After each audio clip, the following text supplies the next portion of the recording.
আমি আমার বক্তব্য শেষ করব।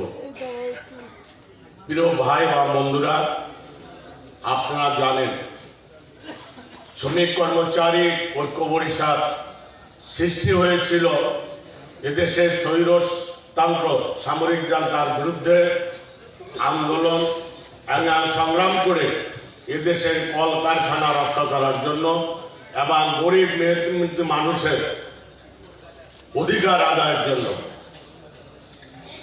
আবার শুধু সে 82 সন থেকে না, যদি 52 সন থেকে ধরেন 52, 62, 66, 69, আবার 71 মুক্তিযুদ্ধ, আবার 90 স্বৈর শাসক বিরোধী আন্দোলন এবং সর্বশেষ এই ফেসিবাদী যে হাসিনা সরকারের বিরুদ্ধে যে আন্দোলন হয়েছে তার চেয়ে সবচাইতে প্রাণ বেশি মানুষ শহীদ হয়েছেন বা নিহত হয়েছেন হল বাংলাদেশের খেটে খাওয়া মেহনতি মাসুর শ্রমিক কর্মচারী ঐক্য পরিষদ।